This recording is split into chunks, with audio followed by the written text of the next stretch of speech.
سب سے پہلے اگر آپ چاہتے ہیں کہ آپ بھی نیک بنے، اگر آپ چاہتے ہیں آپ کے بچے نیک بنے، آپ چاہتے ہیں آپ کے گھروں میں دین آئے، آپ چاہتے ہیں آپ کا آس پاس کا ماحول اچھا ہو، اپنے گھروں میں دین کو لانے کی محنت اور کوشش کریں۔ اس کے بغیر ہم نیک بن ہی نہیں سکتے، رہ ہی نہیں سکتے۔ ہمارے استاد محترم نے ہمیں ایک واقعہ سنایا، فرمانے لگے ایک بہت بڑے اللہ والے تھے، ان سے ان کی بیوی نے ایک دفعہ کہا، حضرت صاحب آپ کو پتہ ہے کہ آپ اتنے بڑے جو بزرگ بنے پھرتے ہیں، آگے پیچھے آپ کے لوگ پھرتے ہیں، عجیب و غریب آپ سے کرامات کا ظہور ہوتا ہے، پتہ ہے یہ کیوں ہے؟ کہا کیوں؟ اس کے ذہن میں تو یہی تھا کہ آدھی رات کو کھڑا ہو کے عبادت کرتا ہوں، اتنے ہزار اللہ کا نام لیتا ہوں، اتنی تسبیحاں پڑھتا ہوں، اپنے آپ کو گناہوں سے بچاتا ہوں، ظاہری بات ہے میری انہی محنتوں کا صلہ ہے مجھے۔ تو وہ بیوی کہنے لگی، حضرت صاحب پتہ ہے آپ کو یہ اتنی بڑی بزرگی کیوں ملی ہے؟ کہا اعمال کی برکت سے ملی ہے؟ کہا نہیں میری وجہ سے ملی ہے۔ کہا چل تیری وجہ سے ملی ہے، آدھی رات کو اٹھوں میں اور بزرگی تیری وجہ سے؟ کہا ٹھیک ہے، آپ نہ مانے میری بات، آپ نہ مانے میری بات۔ اچھا اللہ کی شان، اگلے دن حضرت صاحب کی تہجد قضا ہو گئی۔ ویسے تو 2:30 بجے 2 بجے اٹھ جاتے ہیں، اور اب تہجد ہی نکل گئی۔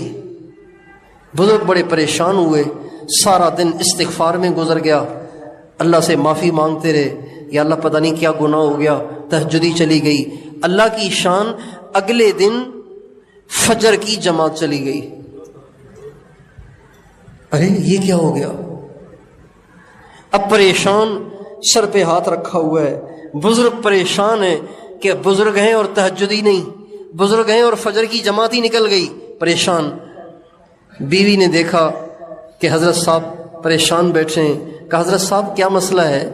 کہا بیگم کیا بتاؤں، تہجد بھی گئی، آج فجر کی جماعت بھی گئی، کہ میں تو آپ کو کہتی تھی نا کہ آپ کی ساری بزرگی میری وجہ سے ہے، آپ تو مانتے ہی نہیں تھے، اب دکھائیں نا اپنی بزرگی۔ کہ اللہ کی بندی بتا مسئلہ کیا ہے؟ کہ حضرت صاحب بات یہ ہے کہ میں اپنے گھر میں کوئی کام سنت کے خلاف نہیں کرتی،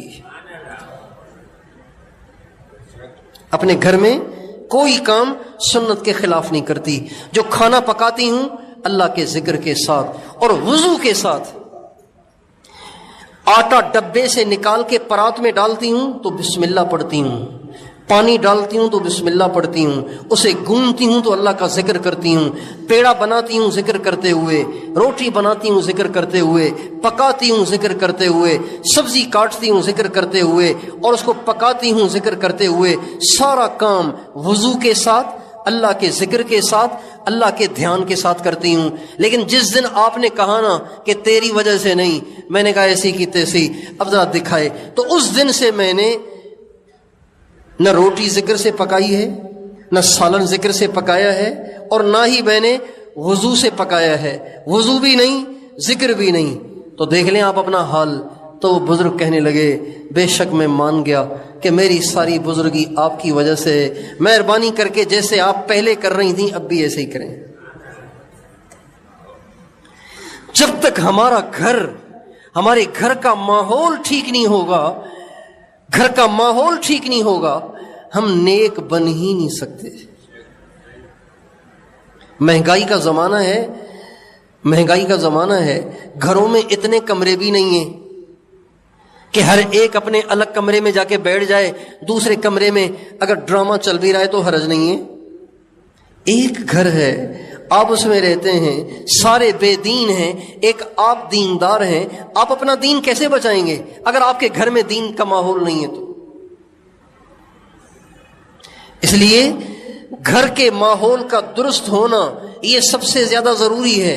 اور دیکھیں مدرسوں میں پڑھانا فرض عین نہیں ہے، فرض کفایہ ہے۔ فرض کفایہ ہے۔ اگر کوئی مدرسے میں اپنے بچے کو عالم نہ بنائے، حافظ نہ بنائے، تو وہ گناہگار نہیں ہوگا، کرے گا تو اجر ملے گا۔ لیکن اپنی نسل کو نیک بنانا، اللہ والا بنانا، یہ فرض عین ہے۔ جو ماں باپ اپنے بچوں کو، اپنی بیوی، جو خاوند اپنی بیوی کو، جو ماں باپ اپنے بچوں کو نیک بنانے کے لیے اپنی پوری کوشش نہیں کر رہے، یہ اللہ کے ہاں مجرم ہے، یہ اللہ کے ہاں پکڑے جائیں گے۔ اور پھر جب یہ دنیا سے جائیں گے، ان کی نسلوں کی ساری نافرمانیوں اور گناہوں کی سزا ان کی نسلوں کو الگ ملے گی۔ جب مریں گے ان کو الگ قبر میں ہوگی۔